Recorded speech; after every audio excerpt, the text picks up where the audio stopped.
Hello again and welcome to my workbench. So this is part 4 of this Magnum XL61RFS refurbishment series, and potentially the last part. I'm not sure how much longer I can stretch this out. But as you can see, I've got all the parts here. Basically everything has been cleaned, the bearings have been replaced, as seen in that Boca video. And it's just a matter now of reassembling the engine. And I've done so many reassembly videos, it's not even funny. But I do want to talk about certain things, and then I will get on to the reassembly of the video. So those of you that have been watching this series from the very beginning, or at least the very first episode, I had a really difficult time getting this sleeve out of this engine. It was really tough, and there was just a lot of crud, carbon, fuel residue. I don't know what it was. Just a lot of stuff gluing this thing together. And if you recall seeing what the outside of this sleeve looked like, it was just as bad. Now, I don't believe, since it's been so cold here, I don't believe that I took this out to the polishing wheel, the brass bristle brush on my grinder. I think I just did all this by hand and the inside of this. So this is all cleaned up. So it's going to slide in here really nice. Now, those of you that have assembled many engines know sometimes that you can kind of start to go in here and it can get stuck. So the method I employ for all sleeve installations, whether the piston's in there or not, is I always start with a rotating motion and go in this. But I mean, even OS engines, their fitment is so tight, there'll be times when it'll be like, ugh, and it gets in there, it's like, shit, it just stuck. And it's like, how do I get it out? And I have to really get on there.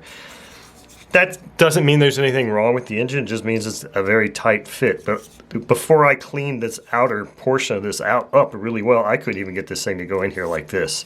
This is how it should go. It should just slide right in very easily. So let me just start by pulling parts out, because the next order of business here would be to set the timing of this and then put our timing cover on. But one of the things I also tend to do in these situations is I just go in here and I just start pulling all the screws out and figure out what screws go where. Now, when it comes to these rocker arms, for whatever reason, I seldom ever remove the screw that's there. I just don't, because I don't know why, I just don't, because it's there and it's easily held in place. So I just start pulling screws out here and identifying where they go, and that way they're on hand when it comes time to reassemble. So these are rear cover screws, these are head screws, that's a carburetor screw, and another head screw. And hopefully I'm framed up in here so you can see all this stuff. Yeah, so rear cover. So the rear cover screw, or the cam cover screws, and the intake manifold screws are 99% of the time they're the same. Again, same thing with the rocker cover. This thing is really nasty looking. I don't know if maybe I could have spent some time, trying to polish this up, but I didn't. Maybe in the future I will. Who knows if I get super bored. But like I said, another one of those ones, when I take it off, I usually just tend to leave the screws in there for whatever reason. So it looks like that's all my screws. So we're going to get into the timing of this engine. And the timing of this engine is just like all of these style engines. It's very simple. So you can time this one of two ways. And I always choose to time it the way I'm going to do it. But you can see one side of the timing wheel has a dot and the other side doesn't, so that kind of denotes which side goes which in there, because you want to be able to see that timing dot right there. So that timing dot can either be positioned at the bottom in line with the pushrod tubes, so it's not going to be right at the 6 o'clock position like where this nipple is, so this vent. It's going to be one tooth over and in line with the pushrod tubes. Or I've got an OS document that says you could also do it like this, with that dot at the top. where I can't see if I'm showing you the dot or not. As long as it's still in line with the pushrod tube. So the key is that dot needs to be in line with the pushrod tubes and not in line with the bottom vent here if there were one to reference. So it needs to be like this, not like this. So that's how I time it, is I always time it with it down. And sometimes it's easier. Oh, so the other thing that I need to do here is you do that with the piston or the crank pin at top dead center. And here's how I like to ensure top dead center is I'll just get a rubber band and feed it down through there. Sometimes I'll just hold the, the crank shaft. It's not a big deal for me to do that. I've done it so many times. But this is another good way to, if you're a little bit new to this or whatever, to hold that at top dead center. And if you have a stronger rubber band, that's all the better. But as you can see, this is holding it at top dead center. So now what I'll do is I'll kind of preliminarily line this thing up and just kind of drop it in place. And then I do a whole bunch of, is it in line? No, it's not. That's when I use my magnet to pull it out and rotate it. And you can't, unfortunately, I can't just release this magnet. It's not like an electromagnet. So I have to kind of just sit here and futz with it a little bit. And then keep double checking and see. And that's not it. So it's still one tooth off here. Damn this thing. I don't know if that's going to help you at all or not. To see that it's one tooth off, it just seems like it's that particular flashlight. Thank you, Ron, for the flashlight. It's just so darn bright.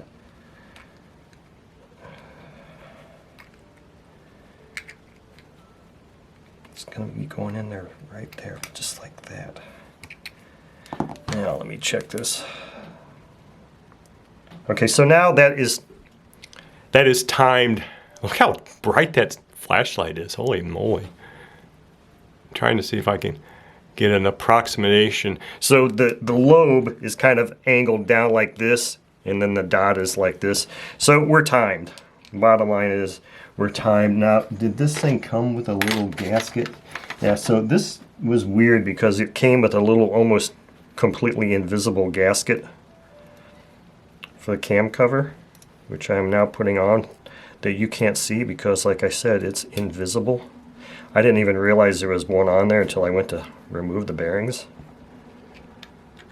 Why they would do that, I don't know. I mean, it's not necessary to have a gasket, but it might not be a bad idea because, like I said, these last few engines of this style, I've had difficulty getting the cam cover to come off. I don't think a gasket is going to help that because the fact that where that is actually stuck is back in here at this junction between where the cam gear interfaces with that rear bearing. That's where it gets stuck, and it's not stuck per se there. So there we go. Now we can take that off, and now our engine is timed.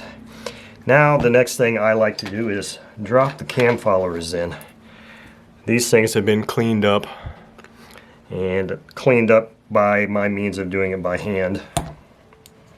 So I'm just gonna, let me put a drop of oil on those.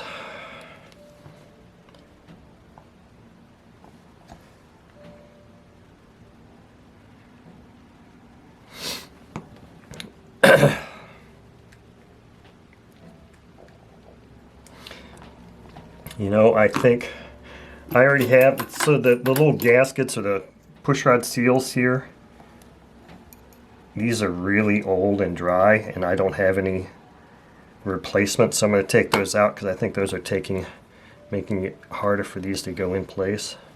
Just make sure that when you put your cam follower in, there's a flat side and then there's a cup side. You don't want to put that side down, because then you'll be digging that thing out again real quick. Alright, now I can put these little seals back in, which are brittle, and maybe these were hard and brittle to begin with. I don't know. So the next thing I'm going to do here is I'm going to put a little bit of oil on the inside of this cylinder. And then I'm going to do the same thing with the outside of this sleeve and also the inside. Now that that's done, we can grab our piston. And if you recall from the first episode, this piston pin hole here is smaller than this one, and this is the one that faces the outside of the engine, and I didn't take this apart, therefore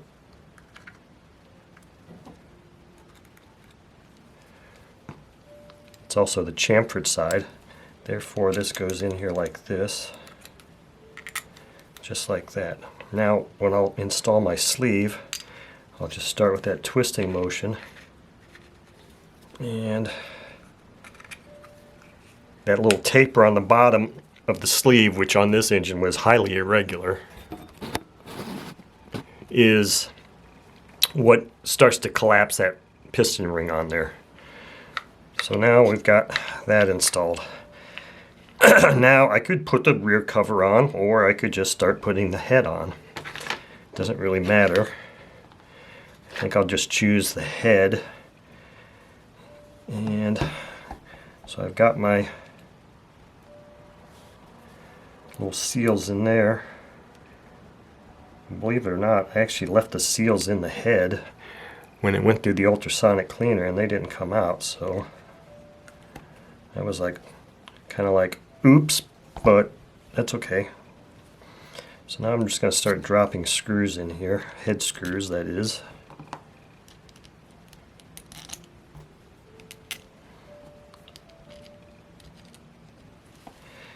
Get it pushed down straight. A lot of times these will want to be cocked, the head will want to be cocked up this way. You want to make sure you push it down. And I'm just going to run these down until I start to feel it snug.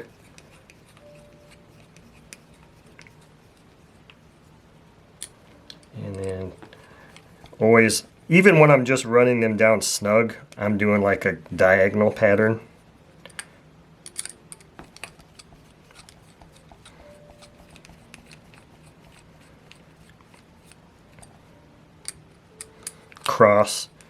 Cross pattern, diagonal, whatever you want to call it.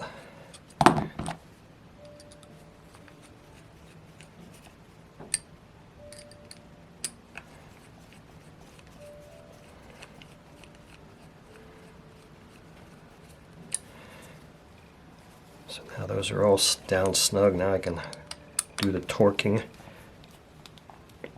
And again, torque them especially in that cross pattern.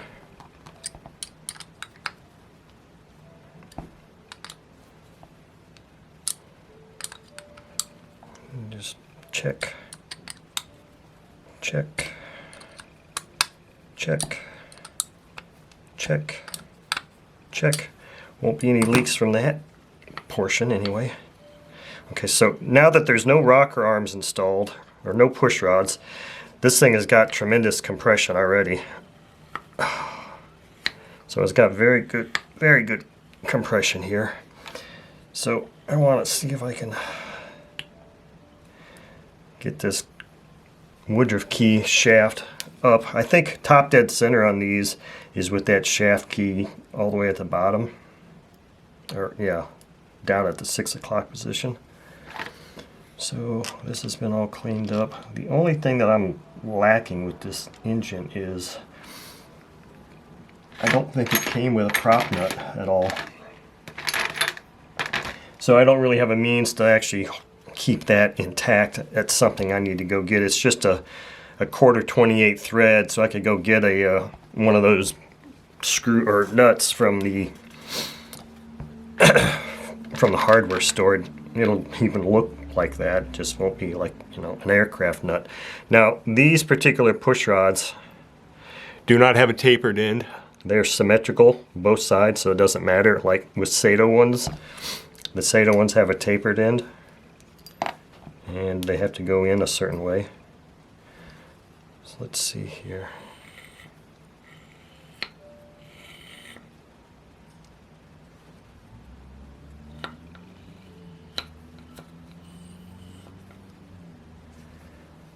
one doesn't seem like it's moving.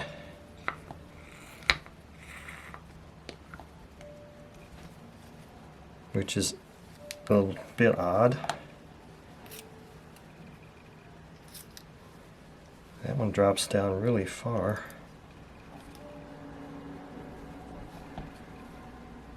That one doesn't.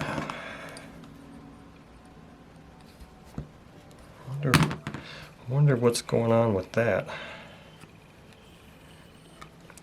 I am going to have to open this up and see what's happening with that. So what you may not be able to tell is that I like to push these things in here and feel. Okay, so that one's definitely lifting up and moving. I'm not feeling this push rod move at all. And I don't understand why that would be. So let's just pop this off real quick and see if we can see anything in there.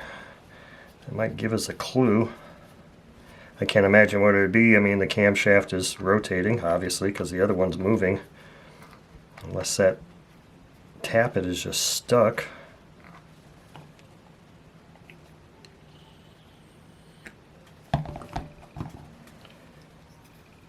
This will fit all the way down there. There we go.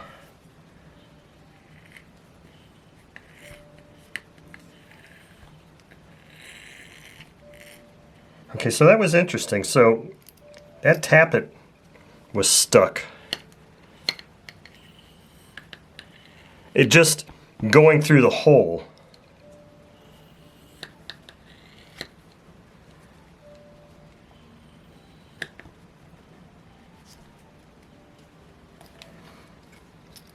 It actually might have to come out again because it's just feeling stuck. Like it's sticking.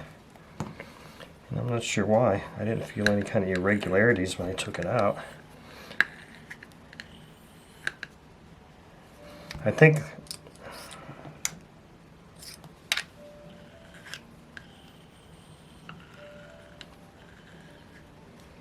once I get the rocker arms pushed on there,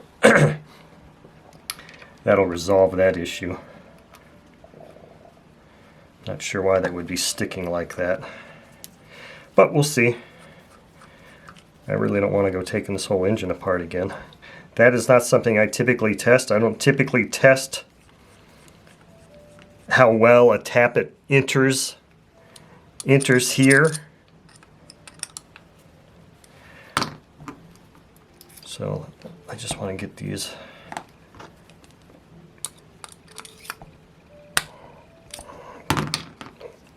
at their lowest point. Yeah, to put the rockers on here.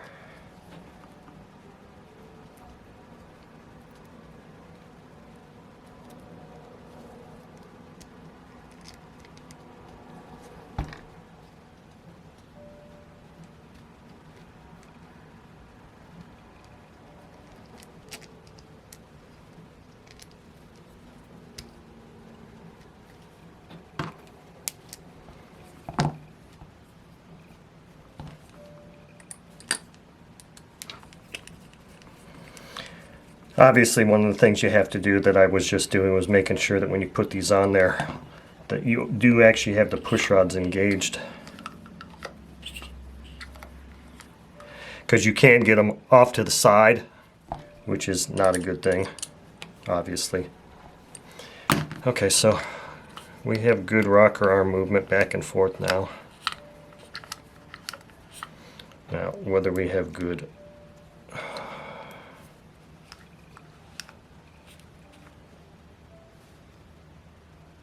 that intake valve is completely closed. I mean, it's still open, so we've lost a little bit of compression. So this is one of the reasons I like to leave this rear cover off, because what I'll do is I'll watch for my intake to go down and come up, and then bring this up to top dead center, and that's where you set the valve lash. I can tell by that rocker arm is, both the lash needs to be set on both of them, but that one is not putting any pressure on the valve, so meaning the valve is fully closed. This one is putting pressure on there, meaning the valve is not fully closed, so we have lighter compression than we should have. So let me turn around here. I'm not setting the valve lash at this moment. I mean, I could, but I don't really like showing that on video because I'm not sure what you're going to get out of it. You can't really see. What I am going to do here is see if I've got one of these wrenches that will at least allow me to loosen this thing up. And I don't think that any of the I'll say the real OS tools are the right size. I think you have to use, that's kind of one of the issues I have with these Magnum engines, is they kind of use some non-standard size nuts for those things. So now I got to try and get the one that's the right size here, and it's not that. It must be the 5. It's not 5mm either, so it's a 5.5. So I'm just going to loosen this up. Put a drop of oil on this. Let's see if I can. Let's set this up again. So let's go.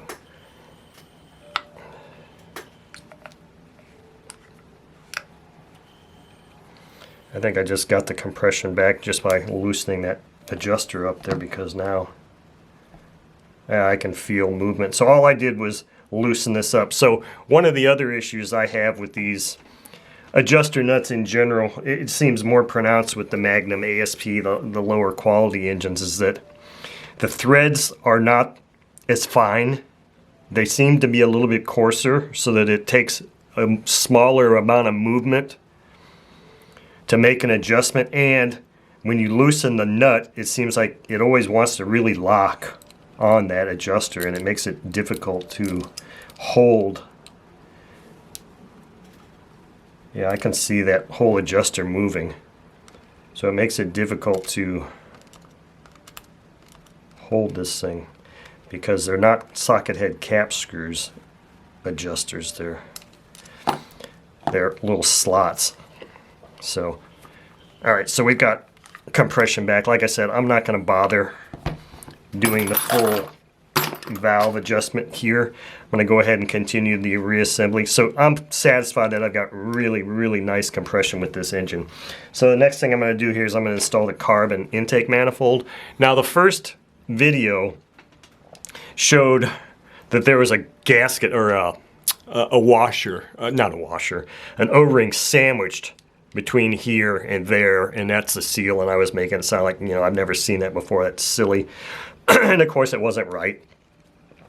There is a ring, a groove within here, within the barrel, where the O-ring resides, and that O-ring that was in there, and now I know why whoever put that one on there like that did that, because that O-ring was so brittle and so hard. It probably took me 15 minutes with a pick and a really small screwdriver to pick and chisel that thing out, because it wasn't like you could just get a lip on and pull it out. It just kept breaking, and then it would be running around. I'd be trying to get it out, and it's just running around the ring. It's like, just come out already. Luckily, in my Harbor Freight O-ring kit, I did find an O-ring that seems to fit really well, and it seems like it's got a really nice friction fit there, so we're good there. So let's a little bit of oil here, and maybe that'll help pick that thing up, and then we'll just screw this on here.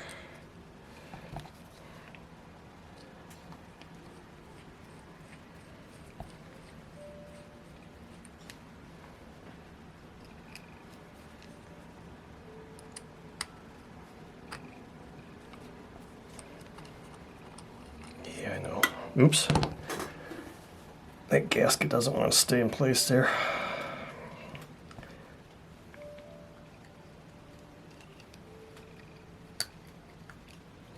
There we go. Stay. So here what I do is I don't tighten these screws up. I kind of leave it very loose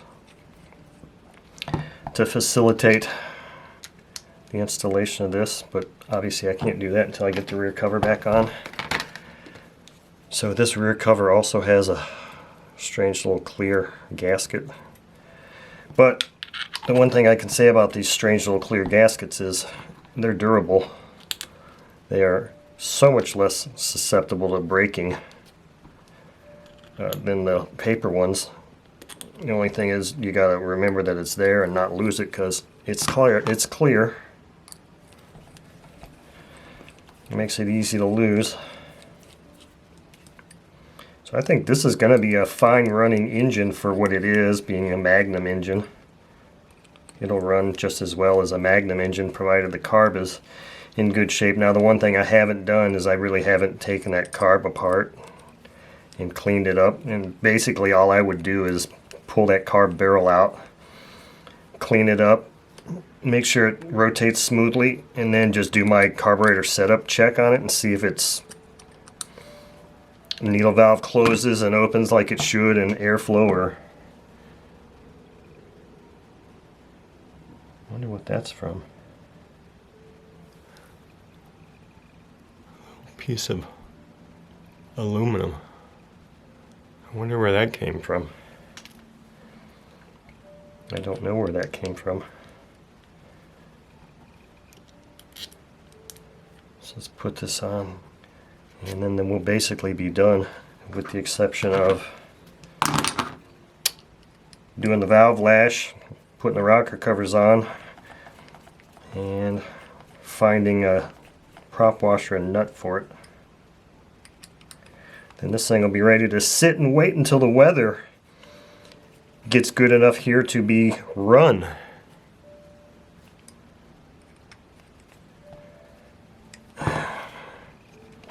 Yeah, that's gonna need a little bit of cleaning up. I'll just pop that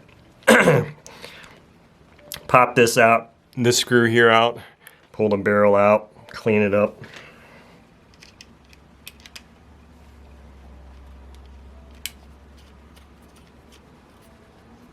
That clicker mechanism isn't bent properly to do its job, so we'll just put a little bit of bend on that.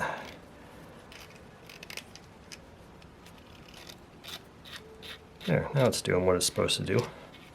What I'm going to do next is take this thing out. Is that the right size for that? Doesn't feel like it.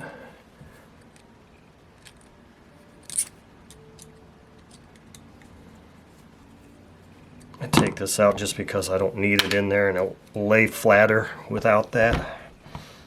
I want to make sure I tighten that thing back up so I don't lose it. Alright,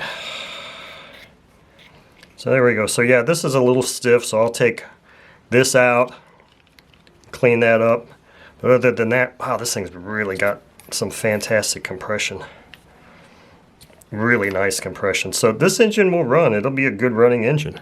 And that's pretty much concludes this refurbishment series for this Magnum XL61RFS engine.